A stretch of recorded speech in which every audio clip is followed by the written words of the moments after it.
Today's episode is brought to you by elitefts.com. Founded in 1998 with the primary aim to live, learn, and pass on. Please help Elite FTS support this mission by smashing the like button, leaving a comment, sharing with a friend, and thinking of Elite FTS for your training needs. If you can put it in a gym bag or load weights on it, Elite FTS has it. Now, onto the show. What's going on? I'm Dave Tate. We are broadcasting from the middle of the Elite FTS weight room, where the underground still thrives and you're part of the crew. It's time to sit down, keep it real, and cut the bullshit. Welcome to Table Talk.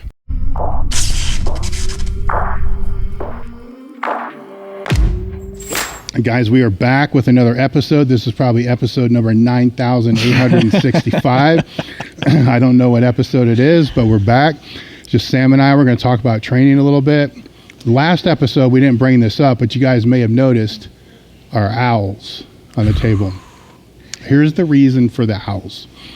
I don't know if this one's been pushed to the podcast network or whatever it's called, but the last Q&A I did, the first segment was Dave versus the birds, where we have fans here in the gym that blow the hot air out.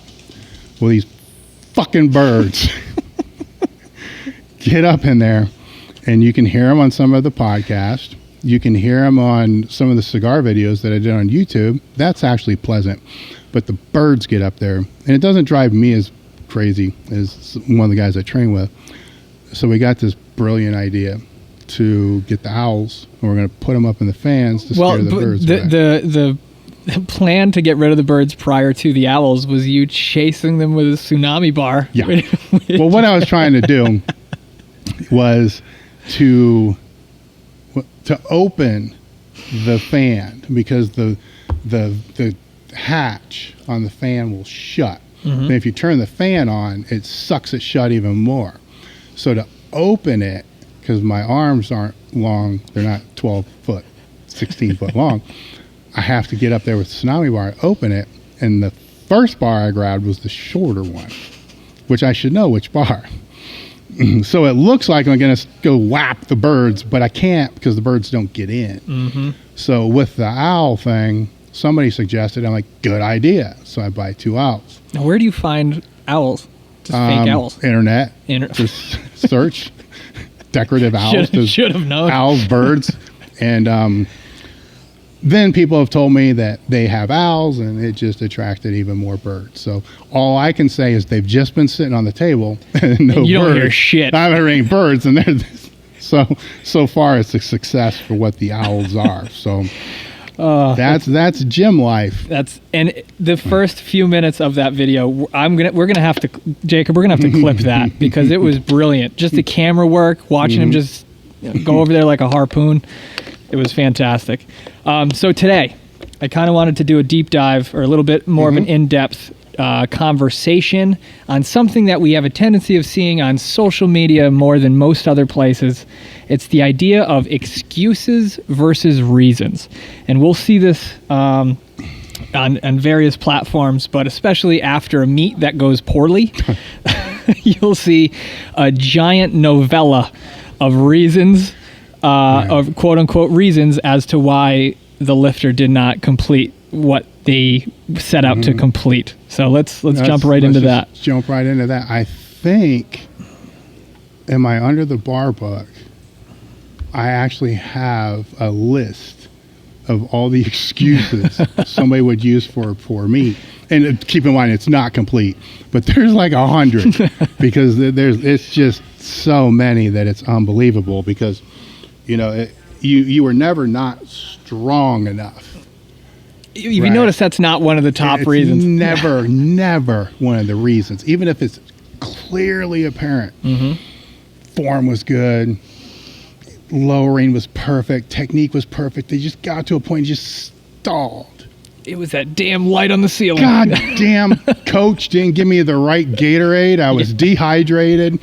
Fucking light, it's the bar, the bar was whipping, but you don't see it whipping, but to them it was whipping. You have to move it fast enough for it to whip. Yeah. So, I mean, this is, this is a concept, reasons, excuses, people kind of, it gets convoluted in everything. It's not just a training thing where there is both, right? It's a long time ago, I don't know if it was Larry Winget, whatever his name is, but he used to say, just like with people in general, you're either stupid, lazy, or ignorant, right? And there's a difference. There's a difference with all three, and which one are you?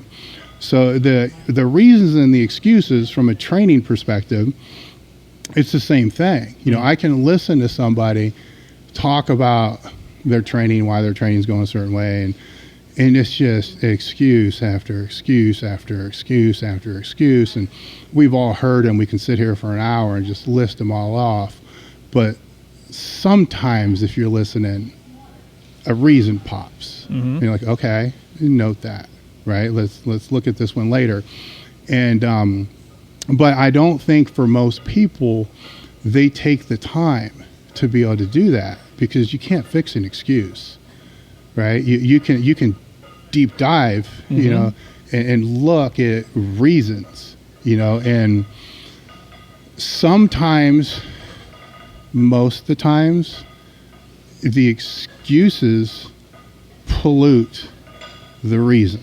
Yep. So you can't ever see it. So you can't ever get past it, which creates this big pile of shit. It's just negative. Not useful. It's just negative shit, and it's just.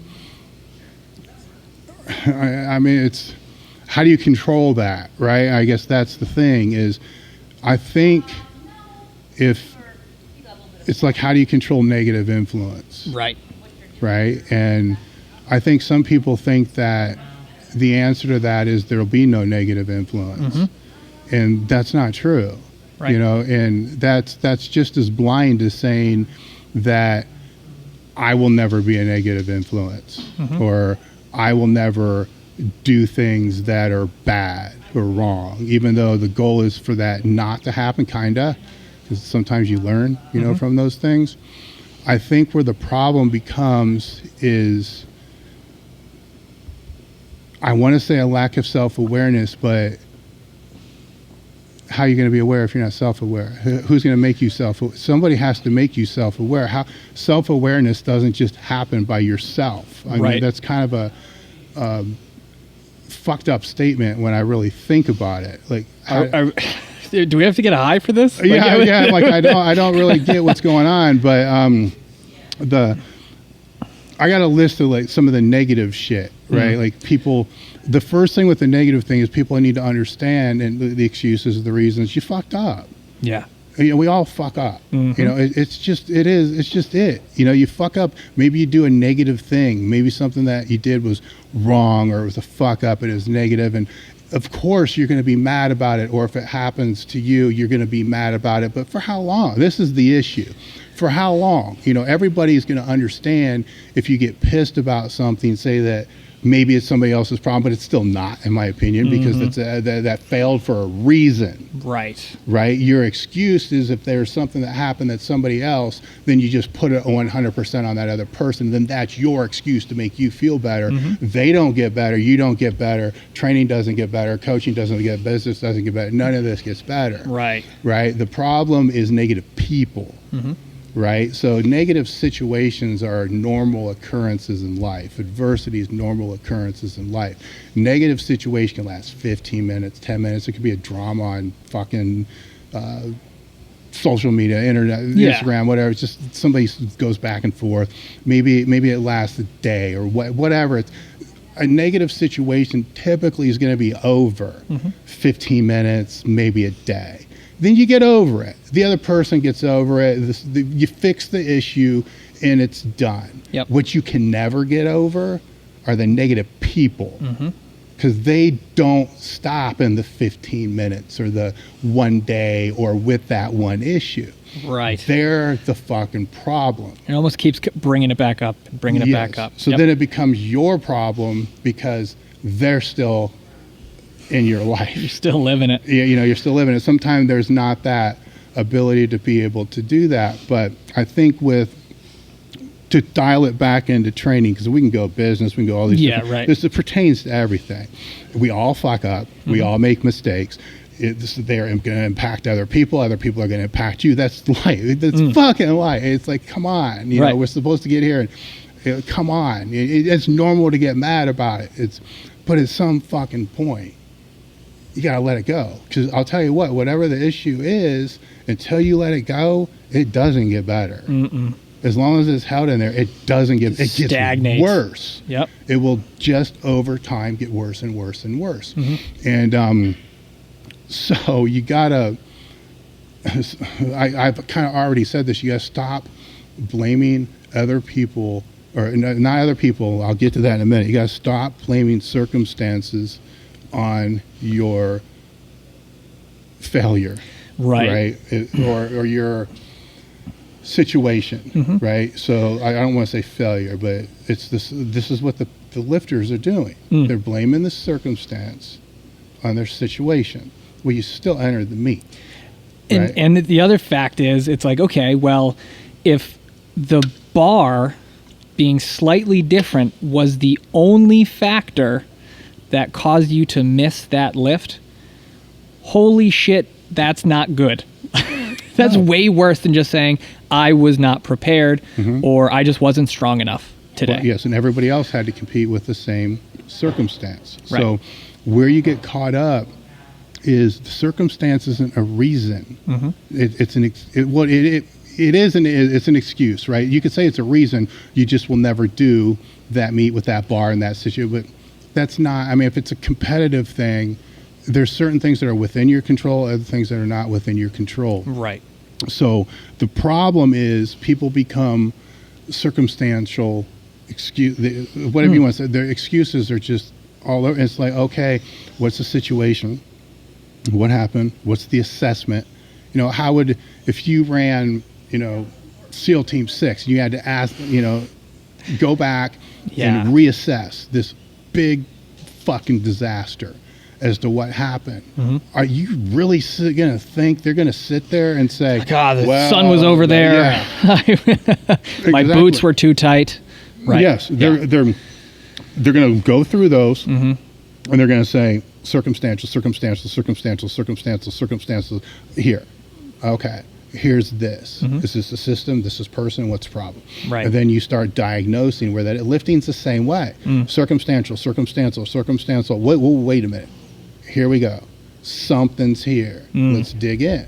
You know, what is this? Is this preparation? Is this, you know, mental, physical, technical? Is it, you know, is it system? Let's just say system oriented, people oriented. You know, what is it? And is there a solution? Right? Sometimes no. Yeah. Okay, not within your control. Yeah. And that's the idea, right? It's that internal versus that external locus of control, right? It's giving power to things outside of your control that you allow to dictate your circumstances versus taking the responsibility for your own, everything you can truly have control over, and maximizing those situations, and then allowing that to kind of transpire into that external world where it's like, all right, I did everything I could to prepare, to prep, to be the best I can on this day. How this goes now is out of your control to a certain extent. And I think when something goes poorly, everybody's first response is to push away that sort of responsibility, to be like, oh, well, it was this, it was that, it was this. But like you said, those excuses in the moment feel good. You're like, oh God, yeah, it was just those damn bars, and you're looking around at everybody else that bombed out of that meet, and you're like, it was the bars, right? Fuck yeah, man, that was the bars. Those bars are terrible. But you're in an echo chamber of people that are doing the same thing. The people that won aren't saying, oh, those bars were terrible. They're like, hey, I'm so glad that this training worked out and that this and this, blah, blah, blah. Can't wait for my next meet. Yes. And sometimes it's, I mean, sometimes it's necessary, you know, in a way, because it gives the person distance, right? So if you're going to throw the excuse out to give you distance to be able to assess and think about it, then that can have, you know, that a positive consequence with that. But there's still the accountability of, you know, what what can be changed, what cannot be changed, because the excuse and the reason thing, to fall back on that, it's a lot bigger than people are giving it credit for, because your own bias and all these things will fall in there, because, you know, social media is what social media is. You know, Instagram is what it is. You know, a lot of lifters, bodybuilders use that and they enjoy using that. Does it help them, you know, with their competitive realm? Maybe, maybe not. Does it help them with the business? Maybe, maybe not. Where I run into the issues is when they would say things like, well, I wouldn't do this if it wasn't for, you know, it drives me. It's right. You know, when I post the stuff, it's those people that are commenting and liking, their fans, I'm driven because of them, or the criticism that drives me, or seeing other people that are doing what they're doing that drives me. And I get that, and I understand that. But what if you lifted 20 years ago before this happens? Are you telling me you don't have drive for the sport you supposedly love? Right. I mean, think about it. Is this a reason? Or is it an excuse to justify something you like? So just say you like doing it. Don't justify it, because when you dig into it, it's an excuse. It's not a reason. And when lifters use the excuse that, oh, it's barbell's cheaper than therapy, it's like, well, that's an excuse. Again, that's the same thing. So you dig down into it, right? And this is when you start talking about, you know, just controlling the variables in your life you can control and don't control. If you start digging into each one of these things, you start to really find out there's a lot of the things you just can't control. Right. So why are you letting it occupy so much mind space?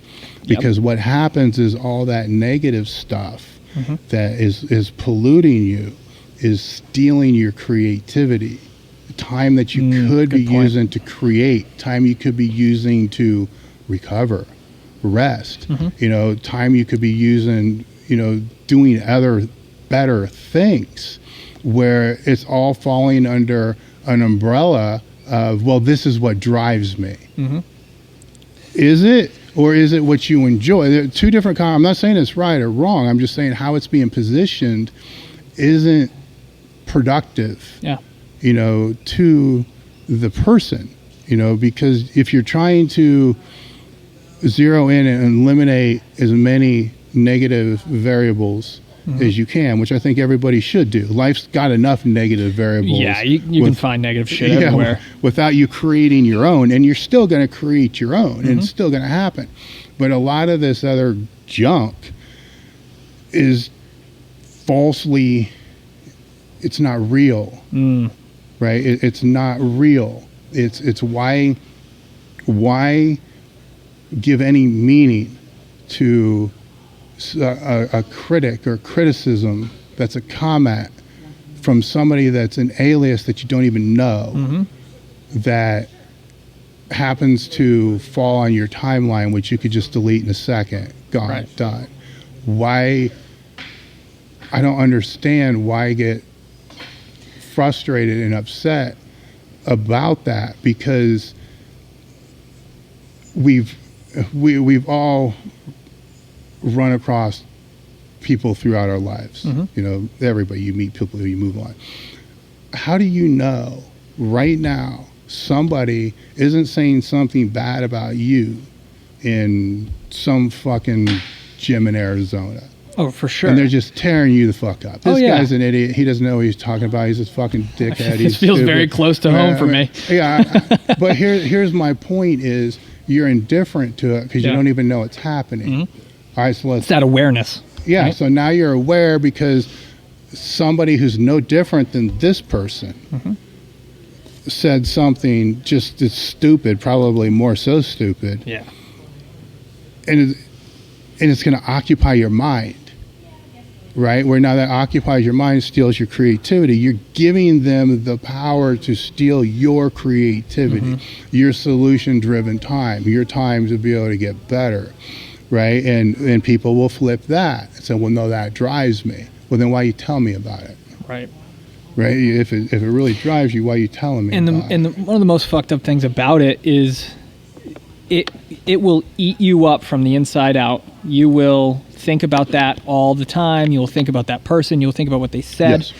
99 times out of 100, the person who wrote that forgot all about it within a minute of writing that. Well, here's the thing. Right? So let's say it's in your mind, and it's normal, right? Yeah, it's normal. for sure. So I don't want to say it's not normal. So it's in your mind, and you're thinking, fuck it. And the whole time you're trying to think of if it's a win-lose thing. Yeah. Right now you feel like you lost. So it's like, fuck it. So you're trying to figure out how you can win, right? So if you're trying to figure out how you can win, I could say this, I could say this, I could say this. Think about that. You're trying to figure out how you could win, which means that you lost, which means you currently think they won. Somebody who you don't even know, who you're not even competing with, won. Yep. They're not even in the game. So if they're not part of the game, how do they win? They only win because you allowed them to be part of a game you're not even participating in. You created a game for them to win. You gave them the win. Yeah. Right? So it's just the crazy ass thing with that is, and I think if you want to spindle it back a little bit more, if you spend more time, and we're kind of getting off the lifting, but it still is all kind of the same thing, is if you really know where you are, right, and where you want to be. Okay, so it's a spectrum. Like, here's where you are now, here's where you want to be. What's that gap, right? And is it moving towards that gap? First off, you need to know, here's where I am, here's where this is, right? It needs to be concrete. Like, okay, this is going here, this is going here, here's where it is. People don't even know that, right? Because once you know that gap, then all these other negative influences that come in, are they closing that gap or are they widening that gap? Because the goal, the objective is to narrow that gap. And it doesn't have to be the lifting, and it's just with career, it can be whatever it is. You want to try to narrow that gap. You just chip away. Then as you get closer, you just move that one. But you don't want suction cups pulling it down. Right. It's just. But I think a lot of the times that people don't know, they're not spending the time. Say, here's where I am, and let's flip it back to training. Say you want to bench press 300 pounds by the end of the year. Well, what do you think you can do now? If the answer is, I don't know, I'm not telling you to go max out. Right. I'm telling you, you need to know. You need to have a general idea, because how much of a gap is there? Can it be closed in that period of time, or does it need to be a longer period of time? People understand this with training, a bench press, and putting an inch on your biceps. I mean, absolutely. They understand that, but they fail to recognize it in their life. If it's career or relationships or whatever it is, like you want to enhance or make this relationship better. Where's it now? Where do you want it to be? Are you closing the gap? Are you opening the gap? What's being done? What influences are pulling that down that are not within your control? Absolutely. And it's that level of self-awareness. We talked about this. I don't know if these are going to go in order or whatnot. We talked about how to kind of coach yourself and auto-regulation and being aware of where you are and just understanding your situation and being able to sit down and understand, objectively where you're at and objectively where you want to go. That sort of self-awareness that we were kind of talking about. And I feel like our brains are designed to really kind of focus in on one thing at a time, right? We had JM on the podcast the other day.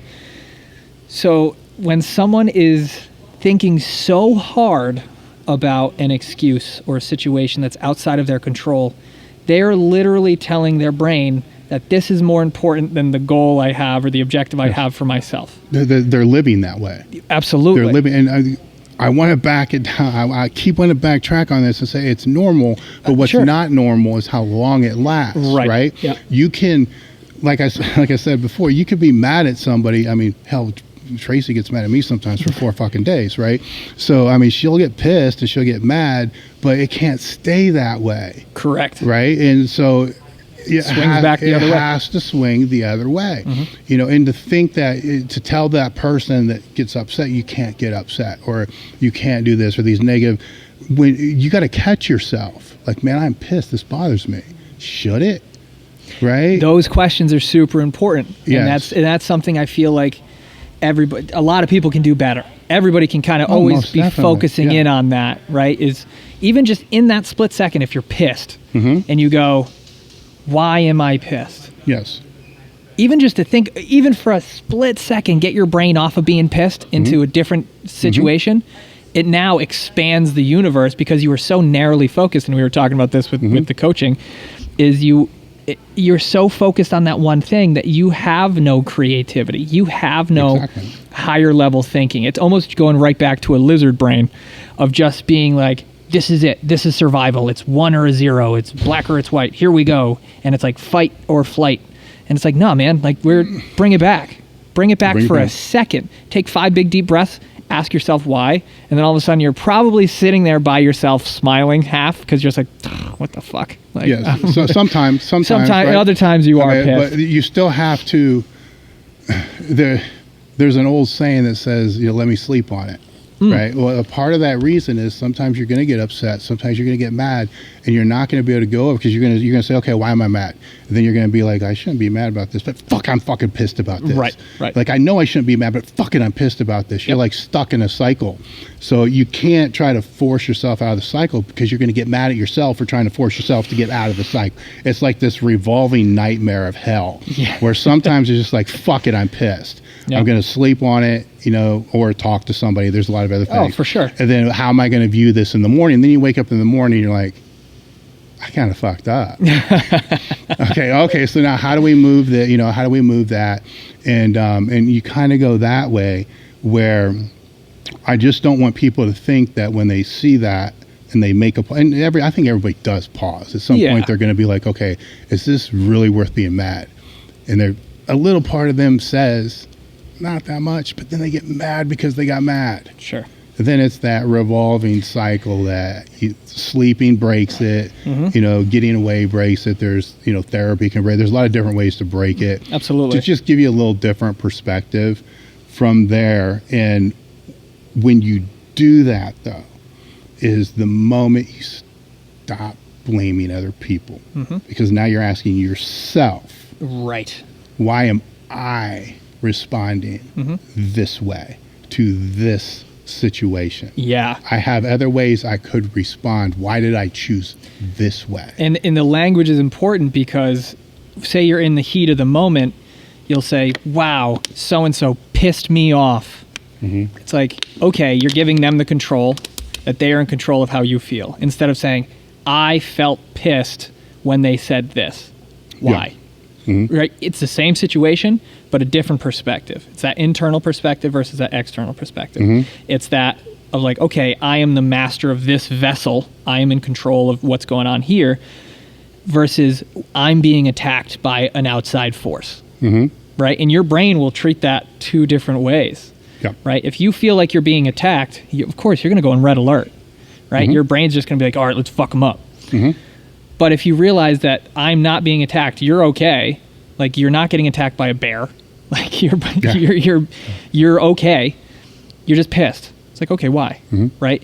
But it's that the distance between the stimulus and the response.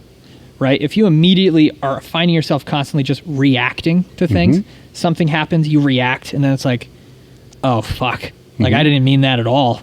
Right? Even just giving yourself a little bit more time between the situation that you're going through or the stimulus that you're going under and the response you have to that stimulus. You'll be amazed at how much better that you can think. Time and distance matters. And for the meatheads that are listening to this, let me give you a visual, right?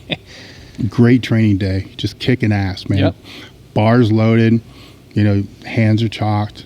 Fucking last, all your warm-up sets felt good, your first work set good. You go over and you say you want to pull, a set of 5. All right. First one, kill it. Second one slows way the fuck up for no reason. Third one, you can't get off the floor. Fucking mad as shit. Grab the belt, throw it across the fucker. You're pissed as hell because you don't know what the fuck happened. Or maybe it's a PR. Everything was going real well, then you go to the PR and you can't fucking pull, and you're mad as fuck, right? I've seen videos. We've all seen videos all over. People throwing their belt, pissed off.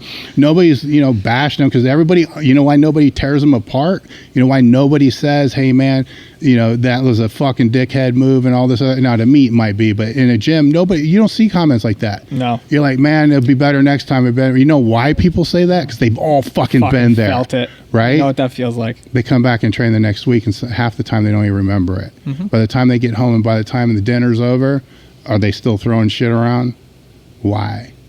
Distance. Yep. Right. So I'm using an extreme example, to be able to. It's a good one. To show that, but it's that distance that comes from there, and when you begin to know.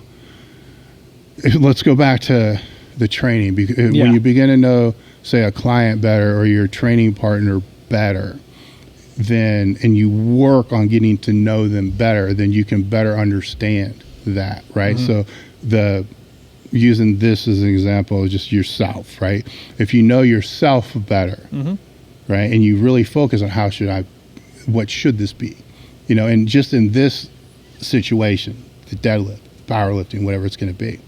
I'm going to go back to what we talked about in the last podcast. What do your training partners do? Do they throw their shit? Because if your training partners and the people that you've always been around don't throw their shit, like, fuck, that wasn't good. Yeah. Then you see 3 or 4 of them, and what do you think happened? What did you drink? Did you eat today? How was your work? How did you sleep well? You see the reasons and the excuses, the probing, you see what's going on.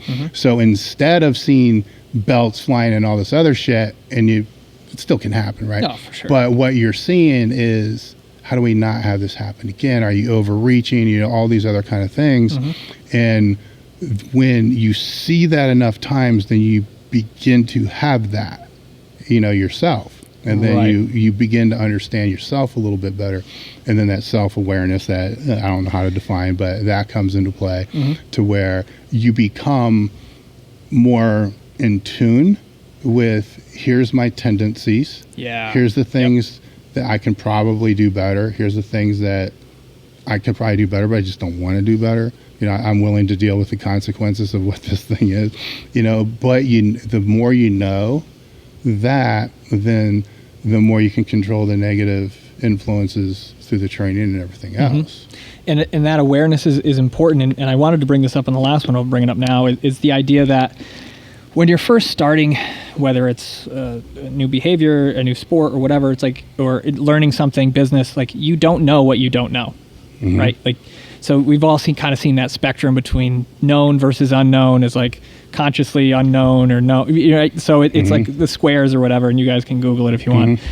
But the idea should be to be open to the experience, open to whatever it is you're doing, but be aware that this, where you are now, is not where you're going to be. Well, yes, going to what I was talking about earlier. Where are you now? Where do you need to be? And what is that gap? Because you don't know what's in that gap. Exactly. You got to understand you don't know what's in that gap. And a lot of things that you think you don't. And that's so important when it comes to controlling the negative factors, because you can either stress about what you don't know. Good luck with that, by the way, God, because you're never going to know. It's what's in your lane. And that's why you mentioned talking about asking why less. It's like the why doesn't fucking matter. It's like the how. It's like, how are we doing this thing? How are we going to get better next time? Instead of essentially nitpicking on the things that end up being excuses in the long run anyway, we focus in on the actionable steps that you have that control over. Yes. And you have to know that, if you're working with other people, say, in this specific situation, here's what you know, here's what they know, right? So you know more than what they do in this specific situation. I'm defining that because that doesn't mean you know more than them in everything. Correct. Which is fucking way false. But some people think some people, it's a different sphere there. But if there's that gap there and you know more than they know in this one certain situation, you can't be pissed. You can't put it on them because they don't know. They're unaware. They're ignorant, right? So the ignorance becomes your problem, part of your responsibility to be able to get them where they need to be, if they're part of your training group or a client or employee, whatever it's going to be. It's your responsibility to close that gap or to help close that gap. If that gap doesn't become closed, you don't blame them. Going back to what I talked about earlier. Right. The blame comes on you. You can be mad, but it still comes back on you. When people flip things around, flip the mirror around, use your phone for selfie mode for a little more things than just taking the picture for Instagram. you know, and it puts that on there, because what you're going to find is, let's say coaching wise, you're wrong. You know, you let them down the wrong path, whatever it's going to be, or, you know, business wise, you're wrong. You let them down the wrong path. Well, why? You know, what skills, you know, do you need to work on? Right. Because you can't get to a point and just stop skill development. You just can't. And you got to work on the skills you need to work on to better your team or your training or yourself, because it does you no good to work on the skills that you have other people doing, because then you're just doing the same thing. I mean, you have the other people doing that. Right. So, but if you just think you get to a certain point, that's it, then you're a fucking idiot. Then that goes back to where you're stupid. You know, you're stupid, ignorant, or lazy. You're either, to me, you're stupid. You're either stupid or you're fucking lazy. You're one or the other. Because even at the lowest level, let's say, as a coach, I wanted to bring in and start doing, trying to think of something I'm really, really not good at, or really off base with. The technical aspect of velocity-based training. So not, you know, more so than looking at the bar speed and knowing what it's supposed to look like. Yeah, just reading the numbers. No, let me get, because I do understand that somewhat. Heart rate variance for cardiovascular endurance training. I don't know anything about that. You're not big on endurance. I know enough to be able to look it up, right? Okay. Let's say I wanted to implement that in a program, and I'm going to delegate that to somebody that's on my team, but I don't know a dick about it. I have to learn enough about it to be able to know that person is going down the right path. Right. I don't need to know more than what this person's going to, but if they also don't know anything from the get, and I don't know anything from the get, how do you know they're going down the right path? Right. So that's the skill. So everybody should be working on their skill set every single day, but it has to close the gap, right? Any skill set that you're going to work on that's not closing that gap, it's a hobby, and that's okay. But you got to understand that's a hobby. Again, it's back to that awareness. You have to be aware of that. Yes. A lot of people like to focus all their attention on the hobby and then bitch because this part over here, they're not able to close that gap. So rather than realizing, well, fuck, I'm spending all my time doing this hobby stuff, which is fine. That's a choice. Yeah. All that, but you don't, at that point, you lose the right to bitch about this part not getting better because you're not doing the skills to earn it, to make it better. Which we can bring back to like the post-meet novella that people write. And it's like, okay, like you spent probably, I'm going to go on a limb here, probably longer thinking about and writing this post than you did working on a lot of the aspects that led you to that point for that meet. Oh, without a doubt. You know what I mean? Like, without a doubt. Because there's a problem if you're competing or spending your time doing something where you complete the meet or the contest or the show or whatever it is you do, and your first response is to, what am I going to write on my Instagram about this? It's like, what the fuck, man? Like sometimes they're doing it in the warm-up after the meet. Well, right. So you see that, and it's like, where is the real focus? And it's like, if they were being real with themselves, and that what you mentioned about the hobby is so spot on. It's like, if this is a hobby for you, like, not only should you not necessarily even worry about the outcome because you're doing it because you enjoy doing it, supposedly, but if everybody in your social sphere is aware that this is a hobby, no one's gonna fucking read the thing or give a shit anyway. Yeah, they're not gonna care. They don't care. And it's like, if you want to go to a meet, do shitty, and then like go home and tell your mom how bad it was and how the bar sucks, go right ahead. Like, that's fine. But there's a point in time where it's like the effort needs to be put on the things like you can control. And that self-awareness, and it's so hard to, if you are unaware on how to be self-aware, it sounds crazy, but like you need to surround yourself with people that can help kind of bring that out of you and start asking you questions that you may not have been able to ask yourself. You have to have, I mean, I have a very small circle of people, but I mean, you have to have people that are going to call you out on your own bullshit. I mean, if there's any one person everybody needs in their life, is one person that's going to call you out on your own bullshit. Absolutely. You know, because a lot of times you won't. With the meat thing, since we started with that, we keep going back to that. The one thing that I see a lot is somebody has a bad meat, and I used to call it a lily pad jumping. People will jump from one program to another program, So say you got a pond, right? Yeah. You got a lot of lily pads. That could be a whole topic on itself. It is. Yeah. So, and you got a frog, right? Wants to get from one side of the pond to the other side of the pond. So he's going to jump from this lily pad to this lily pad to this lily pad. Let's say the first lily pad's 5, 3, 1, right? Then he's going to jump to cube method. Mm-hmm. He's going to jump to juggernaut method, or he's going to jump to base training. He's going to jump to conjugate. Okay, so he just jumped because to move forward, he thinks he needs to just abandon and jump and go to this other thing. And where, meanwhile, there's the other frog swims underneath. It's just chilling on the other side, right? Because it's program hopping, right? So the program hopping never accomplishes anything because you never really learn how you work. So if we use the meat as the example, first question I would have for somebody that had a bad meat was, okay, this aside, how the training go? All right. And a lot of times it's a blank stare. Sometimes the training could have been fucking remarkable.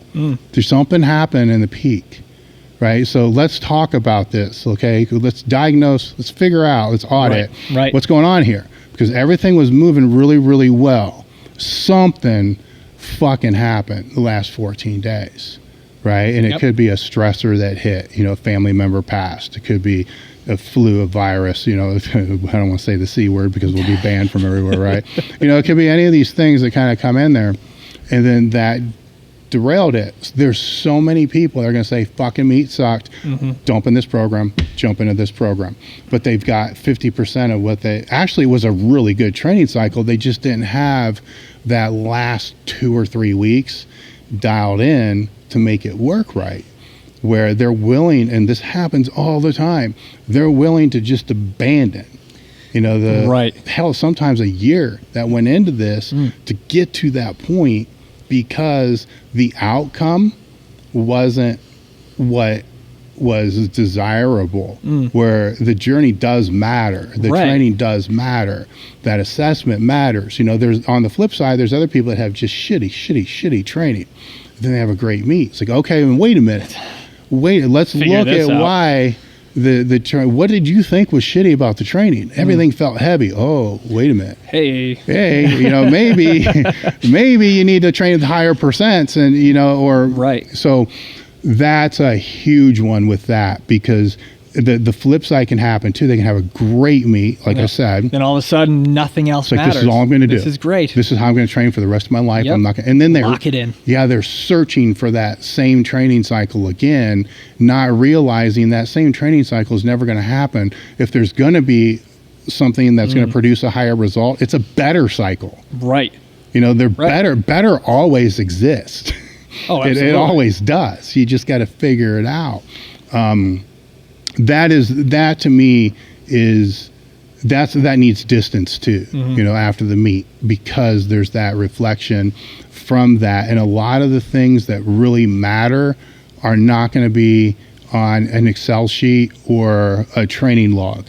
That's where you got to dig deep when you're thinking about your own meet result, or forget about the meet, right? Let's just say it's your training objective. Here's what you wanted to do before the end of the year. It didn't go as planned. So everybody wants to go and start. The first place they want to look is, the training log and all this other stuff. That's the last place to look, right? Because that's only going to show a very, very small amount. I want to know what the fuck was going on. What are all these other factors that were going on? Because here's the thing that everybody knows. Let's say, I'll go back to powerlifting because it's easy to explain. There's a lot of different programs to get people to the top. There's a lot of different methodologies to get them to the top, a lot of philosophies to get them to the top. I could pretty much say there's not a whole lot of people that got to the top that use exactly the same philosophy. Right. They might use, a block method, but their own little tweaks to it, their own exercises, their own strengths, their own weaknesses. Even a West Side method, maybe a bunch of them get there, but they got their own tweaks, they got their own special exercises, they got their own weak points. It's all this individual things that are going on, that are on there. So there is no one answer. Right. There's a lot of answers training wise to get there. So what's really different that you have more control over? All the other things that people don't want to pay attention to. And it's one of those things where if you were only to look at the training specifically after a poor performance or you didn't hit your objective that you were going for, how much time in the year are you in the gym? Right? Yeah. Like for some of us, it's a shitload, but you're really only training such a small fraction of the time. It's like, okay, well, even if you take like the 1, 2, 3 method, it's like yourself, your immediate surroundings, and your outside, right? So it's like step 1, look at yourself. Step 2, look at your immediate surroundings. Step 3, the fucking world that you're living in. If you're only looking at the physical training that you're doing as the only input to what led to that shitty output, like you said, you're missing the boat. That's big time. Such a small percentage. Big time. Because you're like, I've been working nights, started doing that, but man, my training locked in. It's like, but you don't fucking sleep. Like, okay, like, can we talk about that? Like, that's a different thing, right? Well, there's another aspect here where, and I don't want to say this under the wrong pretense, but how bad do you want it? Right.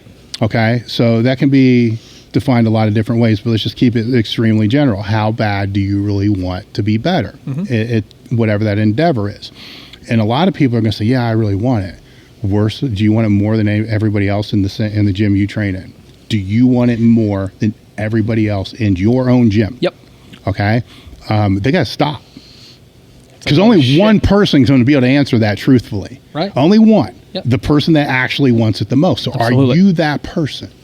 And what makes you think you are, right? So then, if it's yes, then you find out who's there. So you want it more than this person? Well, no, that fucking person. He's fucking crazy. No, he's fucking insane, man. He's not married. He doesn't have, so you want it not as much as him, but more than him. Well, no, not him. Okay, so then those two are out. What about her? Well, that's the same. No, not her either. She's crazy So too. what you're saying is you don't want it as bad as all the people in your own gym. Right? So let's say that you do want it more than everybody in your own gym. Do you want it more than everybody in your state? Starts getting weird, right? Like you start thinking on that scale. All right, so let's just keep scaling it. Yeah. State, region, nationals. Okay, Now let's define what. What does that mean? Well, you understand that means more than just the work you have to do in the gym. Are you putting the time into the recovery that you're supposed to do? Are you putting the time into the visualization? Are you putting the time into the nutritional? Are you putting the time into prehab or whatever you want to call it? Are you putting the time into the educational part of it? Are you putting the time into learning the technical part of it? Are you putting the time into the de-stressing to be able to be ready for oh no, wait a minute. I'm just lifting weights. It's just a fucking hobby for me. Right. Okay, now we got it. Like, now beautiful. let's scale back the expectations a little bit. Right. Maybe you don't need to be doing 10 exercises per training session. Maybe you don't need to be squatting every third fucking day heavy. Maybe then you're getting somewhere, right? So that's the other big one. And it's funny because you'll see people running different programs like Bulgarian and like squat every day and all this stuff, and it's like, listen, man, like those were designed for very different people in very different situations. Well, can you do the recovery that's deemed necessary for that program? Yeah, exactly. Right. So I can say the same thing going back to Westside when I was in there. So a lot of people wanted to be able to train the way that we were training back then, which was fucking hard. It was really, really hard. And a lot of us survived. Some of us didn't actually survive as well as other ones. But nobody wanted to do the recovery the same way. They didn't want to do the GPP. They didn't want to do restorative measures. They didn't want to, they didn't want to have the same type of lifestyle. All these things factor into that, where you can't just do the fun stuff. Right. And expect the fun result. If that's where you want to go. Now, if you want to dial it back, and that's fine. That's okay. That's a conversation we got to have. Absolutely. You want to dial it back and have more realistic expectations. Training is going to change. Your nutrition can, yes, it can be more lax. It doesn't have to be this crazy on point, and on point doesn't mean what people think anyhow. But don't bitch right, you're still going to progress. You're still going to progress. Absolutely. You're still going to make progress. And what people, I think they forget is the higher up you go in terms of performance and whatever direction is you want to go, if you want to be the best at whatever it is, like it's a greater and greater percentage of your life. And I don't mean just like your life in the gym. It's your entire life, your day is consumed by this goal. Yes. Right? It's the nutrition, it's the sleeping, it's like you'd said, the hydration, it's the mental work, it's the education, it's the recovery, it's all the things. And again, it's like we want the results, but we don't realize how much work it is to get there. This goes a little bit back to a topic we had when JM was out here, where we were talking. We touched on it a little bit about being all in, or I'm trying to think of some of the other phrases that people will use for that. All in or quit. There's a lot of people get what I'm talking about. Right. I don't think people really understand. They're on a grind. Right? Well, not even a grind. I mean, I'm talking all in. Yeah. Right. Burn the boats is one. Right. So there's another one that's an all in type thing. And there's a lot of different things that kind of mean the same thing. People define that differently. Right. I mean, to be all in, if they're going to say, I see that 100% different than other people do. I mean, if I'm going to be all in on something, there's nothing else. Well, it's more than that. It's a conversation I need to have with my wife. It's a conversation I need to have with my kids. It's a conversation I need to have with my staff. It's a conversation I need to have with anybody that's close or significant to me, because I'm not the one that's going to sacrifice. They are. So yes, I can be all in, but the consequences on that are how it impacts all these other relationships and all these other people. And I have to be willing, if I'm going to be all in, for those relationships to all sever, burn, and die. Yep. Because they're going to be the ones that have to deal with the sacrifice and all the... You don't sacrifice. Right? I mean, you don't sacrifice. If you're trying to build a business and you're going to be all in, 100% all in, I'm sick of this bullshit of I sacrifice. You didn't fucking sacrifice. You did not. You worked hard. You busted your ass. You did all this. But the sacrifice are your fucking employees that are working 10 hours longer per week than they really want to. The sacrifice is your wife, who would just like to fucking go on vacation, but you can't. You didn't sacrifice by not going on vacation. You're doing what you want to do. You're driven by it. Yeah. They want to go to the fucking beach. you see, their sacrifice. This drives me fucking crazy, by the way, because I see it different, and I think it's because I did it. I lived it for a certain period of my life to know.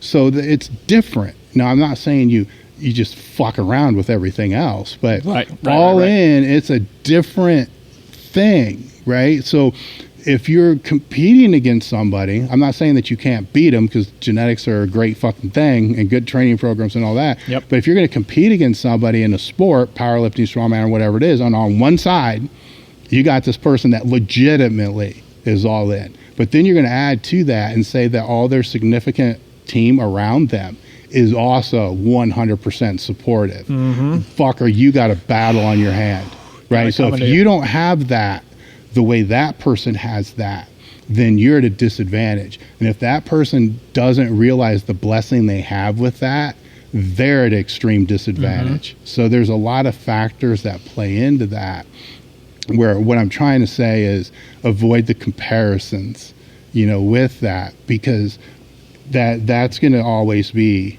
a very, very hard person to beat, especially with the support system. And it's a lined up support system, and trust me, that doesn't last as long as people would like. Right. And it's not as glamorous as people think, because those people that are sacrificing, the word sacrifice is not pleasant. They're sacrificing because they're giving up some things that they would really like to do, and at some point in time, they're going to want to be able to do it. Absolutely. And that's one of the things that I've heard you say in the past before, and you ended up telling us this at the Train Your Ass Off, was one of the first questions you asked post-training was like, what are your top 3 priorities in life? And there were some of us in the group that were just like, training is one of them. It's like, then you asked this again, you sure? And then you started going over kind of what you just went over, is like, are you willing to sacrifice your family, your relationship, your this, your that, for that goal, and then all of a sudden everything's just like, all right, maybe not, maybe that goes down a little bit farther on the list. It changes though, man. It changes the whole, because that's before the programming part. Yeah, that changes everything I'm going to talk about. Absolutely. Right? And that was awesome to see that from this perspective. Because I have other groups that are like, fuck yeah, 100%. Okay, this is this is a different conversation. Yep. And I can't mix the two. Mm-mm. Right? So that's a big thing when setting those things up, is I can't mix those two, because that conversation is completely different. One group's like, I don't understand, these fucking dudes are out of their goddamn mind. You know, the other people are like, these fucking people aren't serious about anything. Right. They don't there's a disconnect that they don't understand. But these other people here, though, they have to have some real talk to be able to understand at some point in time you're going to be that person. Right? And you need to know that this doesn't last forever. So if you're going to throttle it down like a motherfucker. Right. But know on the other side, you know, this here. So when you say they're not serious, right, I get where you're coming from, but you can't say it in an insulting tone. No. Because you will be that person. And actually you are that person now to somebody else. Oh, for sure. Yeah, there's always a bigger fish. But I think it's very, very important to realize that, even like you said, going through life, those priorities may shift, right? There's certain times when training may be it, family may be it, whatever, business. You've had great stories about how training is your priority. Then it was like, oh shit, like this business, like everything else will suffer. Like you said, everything else will burn to the ground and suffer. And you have to be okay with that. The people around you have to be not even okay with it, but they have to be aware that it's coming. So I don't think balance fucking exists. No. I really don't. I mean, people that are trying to find balance are just going to suck at everything. Yeah. You know, so periodization works. Right. And this is crazy, right? Like everything falls back to training. It's like there's no way in any periodization program for training, no matter what methodology, there's no way you can blast on a peak cycle all year. You fucking can't do it. Yeah. Right? But you think, you know, people try to do it. It's life is block training.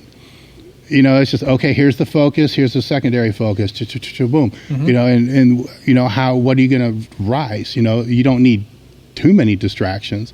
Right. You know, eliminating the distractions, which was part of the first part of this, is a huge part of that. Because if you're going to full throttle anything during any block or specific period of time, you have to eliminate the distractions. You have to. And there's a lot of reasons I pulled off social media for a year, but there's a lot of shit that was going on, a lot of pivots that had to happen. I had to eliminate every fucking distraction I possibly could to focus on all those things that were happening, because a lot of them weren't good. And this distraction, it's a fucking distraction. You know, so the first thing was defining what's beneficial, what's a distraction. So it went back to what we were talking about in the last podcast, is where do these things lay out? What is the outcome? How do they function? You know, and if it is in any way a distraction, but I now have to go high here. You go high here, something's got to come low. Right. Especially when you're full all the time. You can't add another tank. You know, you only have so much in the tank. Absolutely. And I think that's a fantastic spot to kind of wrap everything up. Any last words you want to share with anybody about excuses or about reasons or about anything in general? I just go back to the selfie thing, man. Every now and again, something's starting to fuck up. You know, take out your phone, flip it to the selfie mode, take a picture, and ask that person why it's fucked up. Beautiful. That's fucking good, man. That's good. All right, guys. Thank you very much for joining us. As always, like, subscribe, give us a review on iTunes, share this with your friends and your families, and we will see you in the next episode.